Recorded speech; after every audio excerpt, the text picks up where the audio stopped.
வணக்கம். அக்குபஞ்சருடைய இவ்வளோ விஷயங்கள் உடல் அறிவியல் எல்லாமே பார்த்துட்டு கடைசியாக நாடி பார்த்தல் முறையும் கற்றுருப்பீங்கன்னு நினைக்கிறேன். ப்ராக்டிஸ் பண்ணிட்டுருக்கீங்க அப்படிங்கிற ஒரு நம்பிக்கையோடு இருக்கேன். அடுத்து நாடி பார்த்தல்லேருந்து அடுத்த ஸ்டெப்புக்கு நகரணும் இல்லையா, சிகிச்சைக்கு. அந்த சிகிச்சைக்கு போகிற ட்ராவலில் தான் இருப்போம் நம்ம. அந்த ட்ராவலில் வந்து இப்போ மூலகத்துடைய தேர்வு, அதாவது மூலகங்களுடைய அமைவிடங்கள் படிக்கணும். அதை பற்றி தெரிஞ்சுக்கணுமா இல்லையா? ஆக்கச்சுற்று, கட்டுப்பாடு சுற்று, அதை பற்றி நம்ம பார்ப்போம் அப்படின்னு சரிங்களா. இன்றைக்கி அதை தான் பற்றி பார்க்க போகிறோம். அதுக்கு முன்னாடி ஒவ்வொரு நாடியும் என்னென்ன மாதிரியான மூலகங்களை கொண்டிருக்கு, நாடியோட அமைவிடங்கள் 6 அமைவிடங்களும் நம்ம பார்த்தோம். அங்கே மூலகங்கள் எப்படி அமைஞ்சிருக்கு, எப்படி அழுத்தி பார்க்கணும், எந்த அளவுக்கு அழுத்தணும், அழுத்தும் போது துடிப்பு இருக்கா இல்லையா அப்படிங்கிறதுல நம்மளுடைய மூலக தேர்வு இருக்குது. இது எல்லாமே தெரிஞ்சுக்கிட்டோம். அது போக கடைசியாக நம்ம பார்த்த காணொலி என்ன அப்படின்னு பார்த்தீங்கன்னா, ஆக்கச்சுற்றுனா என்ன, கட்டுப்பாட்டு சுற்றுனா என்ன அப்படின்னு பார்த்தோம். அடுத்தது அழிவு சுற்று அப்படின்னு சொல்லி ஒன்று இருக்குது, எதிர்வினை சுற்று. அந்த எதிர்வினை சுற்றுனா என்ன அப்படிங்கிறத அடுத்து இன்றைக்கி நம்ம காணொலியில் பார்ப்போம் சரிங்களா. அதே மாதிரி ஆக்கச்சுற்று கட்டுப்பாட்டு சுற்றையும் ஒரு தடவை ரீகால் பண்ணிவிட்டு நம்ம வந்து எதிர்வினை சுற்றை பார்ப்போம் சரிங்களா. அதுக்கு முன்னாடி ஒரு சில விஷயங்கள் ஷேர் பண்ணணும் அப்படின்னு நினைக்கிறேன். பற்கள் சம்மந்தமான ஒரு சில விஷயங்கள் வந்து எனக்கு வந்து என்னுடைய பேஷண்ட் வழியாக வந்து அவங்களுடைய சந்தேகம். ஸோ இந்த குழப்பங்கள் எல்லாருக்கிட்டே இருக்க ஒரு பொதுவான விஷயம் அப்படிங்கிறதுனால இதை எல்லாருக்குமே சொல்லலான்னு இருக்கிறேன். ஏன்னா பற்கள் அப்படிங்கிற இடத்துல எல்லாருமே இன்றைக்கி வந்து நிறைய குழப்பங்கள், அதாவது பல் வலி அப்படிங்கிறத தாங்க முடியாமல் உடனே போய் பல்ல பிடிங்கிடுறாங்க இல்லையா.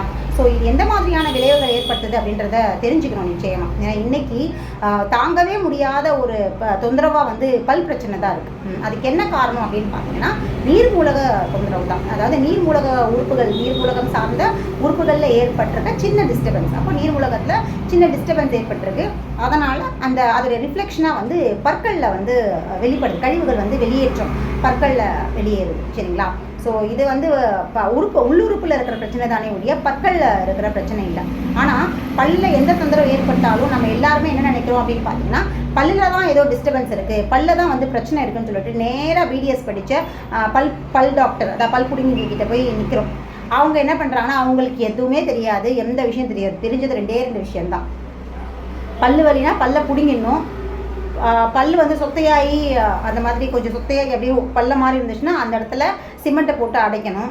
அதில் வெரைட்டியாக வச்சுக்கிட்டு பணம் சம்பாதிக்கணும். அதில் வெரைட்டியாக ஒரு ஸ்டாண்டர்ட், ஃபஸ்ட்டு, செகண்டு, தேர்ட் இருக்குது இல்லையா. சீப்பு, அப்புறம் வந்து மாடரேட்டு, அப்புறம் காஸ்ட்லி. இந்த ரேஞ்சில் காசு எப்படி வாங்கலாம் அப்படிங்கிறது தான் பல்புடிங்களோட வேலை. தவிர பல்லு ஏன் இந்த பிரச்சனை வந்தது, அந்த இடத்துல ஏன் சொத்தை வந்தது, பல்லு ஏன் வந்து வலி எடுக்குது, இதுக்கான காரணம் என்னெல்லாம் அவங்களுக்கு தெரியாது. அவங்க பல்ல மட்டும்தான் படிச்சிருக்காங்க. ஒவ்வொரு ஒவ்வொரு வெளி உறுப்புகளும் உள்ளுறுப்போட சம்மந்தப்பட்டிருக்கு அப்படிங்கிற அடிப்படை உடல் அறிவியல் தெரியாத ஒரு முட்டா பசங்க தான் ஆங்கில மருத்துவர்கள். நல்லா தெரிஞ்சுக்கோங்க. மூக்கு, ஏற்கனவே இதை பற்றி நான் சொல்லியிருக்கேன் இல்லையா. மூக்கு நுரையீரலுடைய ரிஃப்ளெக்ஷன், வெளிப்படும் உறுப்பு. அதனால தான் நெஞ்சில் சளி பிடிச்சிருந்தா மூக்கு வழியாக வெளியேறுது சரிங்களா. அதே மாதிரி வயிற்றில் பசிக்கும் பொழுது நாக்கில் டேஸ்ட் தெரியுதா இல்லையா, நாக்கில் எச்சில் சுரக்கதை யோசிச்சு பார்த்துருக்கீங்களா. இந்த சின்ன சின்ன லாஜிக்கில் நீங்கள் கவனிச்சிங்கனாலே எல்லா வெளி உறுப்புகளும் உள்ளுறுப்புகளோட பிரதிபலிப்பு அப்படிங்கிறத ரொம்ப ஈஸியாக சிம்பிளாகவே புரிஞ்சுக்கலாம் இல்லையா. பசி எங்கே எடுக்குது, வயிற்றில் எடுக்குது. அப்போ நாக்கில் என்ன சுரக்குது, அப்படியே சாப்பாட்டுடைய நினைவுகள் வருது, அப்படியே எச்சில் சுரக்குது, அது ஒரு டெம்ப்ட் வருது. அதை சாப்பிட்ட உடனே அந்த நாக்கில் சாப்பாடை வச்ச உடனே அப்படி ஒரு பரவசம் இருக்குது இல்லையா. ஸோ அந்த பரவசம்லாம் எங்கேருந்து வருது, பசி எடுக்கிறது என்னமோ வயிற்றில், ஆனால் அதோடைய எல்லா விதமான சிம்டம்ஸும் நாக்கும் வாயும் தானே காட்டுது. அப்போது வயிறு அப்படிங்கிற ஒரு நிலமூலகத்துடைய வயிறுடைய அதோடைய ரிஃப்ளெக்ஷன் உறுப்பு வந்து வாயு, நாக்கும் அப்படிங்கிறது தெரியுது இல்லையா. அதே மாதிரி நுரையீரலுடைய ரிஃப்ளெக்ஷன் உறுப்பு மூக்கு.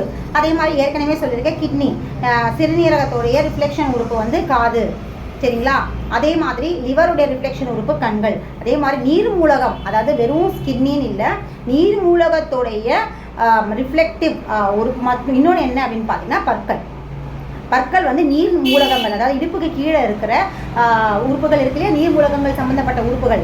இதோடைய தொந்தரவுகளும் சரி பலமும் சரி நம்ம பற்கள்லேருந்து தெரியும். நம்ம பற்களுடைய பலமும் பலகீனமும் எப்படி இருக்குது, அதாவது பலகீனமும் எதை குறிக்குது அப்படின்னு பார்த்தீங்கன்னா நீர் மூலகம் சம்மந்தப்பட்ட உறுப்புகளை குறிக்குது. அப்போ அங்கே ஏற்பட்டிருக்க டிஸ்டர்பன்ஸ், நம்ம அங்கே சேர்த்து வச்சிருக்க கழிவுகளும் அதை நாம் வந்து கெடுத்து வச்சிருக்கிறதும் தான் பற்களில் வெளிப்படுது. அவ்வளோதானே தவிர வேறு பற்கள் அப்படிங்கிறது தனியான உறுப்புகள் கிடையாது. அதில் ஏற்பட்டிருக்க தொந்தரவுகளுக்கும் அதுக்கும் சம்மந்தமே கிடையாது. இப்போது நீங்கள் அதை வந்து இப்போ பல்லு வலி அப்படிங்கிறதுனாலையோ இல்லை அந்த இடத்துல கழிவுகள் தேங்கி இருக்குது அப்படிங்கிறதுனாலையோ போய் டாக்டர்கிட்ட போய் பல்லை புடுங்கிறது இல்லை பற்களை அடைக்கிறது அப்படி மாதிரியான பிரச்சனைகள் செஞ்சிங்கன்னா என்ன ஆகும்னா, பல் அப்படிங்கிறது ஒரு முத்து மாலை மாதிரி. எப்படி முத்து மாலை ஒரு ஒரு அப்படியே அதை போக்கும்போது எவ்வளோ அழகாக அப்படியே இருக்கோ அதை அப்படியே வச்சுருந்தோன்னா ஒரு பிரச்சனையும் இல்லை. அந்த இடத்துல ஒரு முத்து மணி இருக்கு இல்லையா, அதை ஒன்றை நம்ம எடுத்தால் கூட எல்லா மாலையுமே லூஸ் ஆகிடும். அதுக்கப்புறம் ஒவ்வொன்றா கலண்டு விழுந்துடும். இதுதான் பற்களுடைய அமைப்பு வடிவம் எல்லாமே. அப்போ ஒரு பல்லை நீங்கள் பிடுங்குனீங்கன்னா கண்டிப்பாக அடுத்து எல்லா பற்களையும் நீங்கள் இழக்க வேண்டியது இருக்கும். அதில் லூஸ் ஆகி பற்கள் எல்லாத்தையும் பாதிக்கும். அதோடைய கனெக்டிவிட்டியே கெட்டு போகும். புரியுதுங்களா? அதே மாதிரி பற்களுக்கு நடுவில் சந்து விழுது, இது எல்லாமே நீர்மூலகம் சார்ந்த உறுப்பு. சமீபமாக ஒரு பேஷண்ட் இருக்காங்க, அவங்களுக்கு வந்து பற்களில் ஏகப்பட்ட தொந்தரவுகள். அதாவது நல்லா பல்லு அலைன்மெண்ட்டில் திடீர்னு அவங்களுக்கு ஒரு பிரச்சனை வந்துருச்சு. சேர்ந்திருந்த பல்லு தள்ளி விலகிடுச்சு. அப்புறம் இங்கே இருக்க பல்லு ஆட ஆரம்பித்து விழுந்துருச்சு.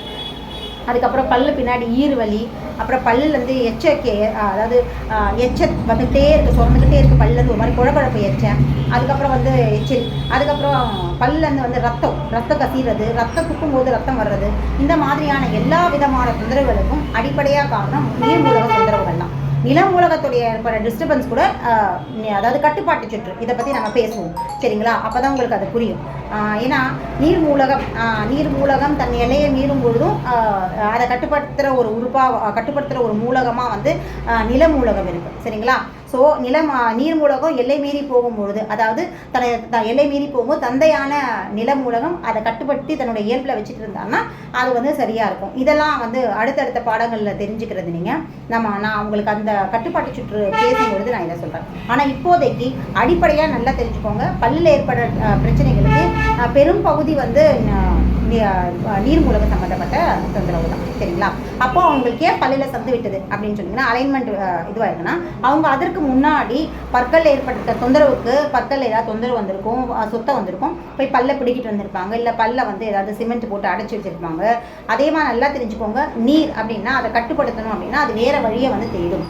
அப்போ அவங்க என்ன பண்ணியிருக்காங்க, ஒரு இடத்த அடைக்கும் பொழுது அதில் நீர்மூலக சம்பந்தப்பட்ட கழிவுகள் வெளியேற்றம் இன்னொரு வழியாக வெளியேறும். அப்போ நீங்கள் ஒவ்வொன்றா அடைக்க ஒவ்வொரு வழியாக எல்லா பற்களையுமே அது பாதிக்கும். இப்போ நீங்கள் ஒரு பல்லே அந்த கழிவை கொஞ்சம் பொறுத்துக்கிட்டு அந்த கழிவு வந்து வெளியேற விட்டீங்க அப்படின்னா அந்த ஒரு பல்லே அந்த கழிவுகள் வெளியேறி திரும்பவும் பற்கள் வந்து ஆரோக்கியத்துக்கு திரும்பிடும். இதை தெரியாமல் ஒவ்வொரு பல்லையும் அடைக்க இங்கே சுற்றி இருக்கிற கடவா பற்கள் எல்லாமே கெட்டு போய் அப்புறம் என்ன ஆகுனா ஃப்ரண்ட்டில் இருக்கிற பல்லுகளுக்கும் அது வந்து பாதிப்பு ஏற்படுத்தி கொஞ்சம் கொஞ்சமாக அதுவுமே விழ ஆரம்பிச்சு. சரிங்களா?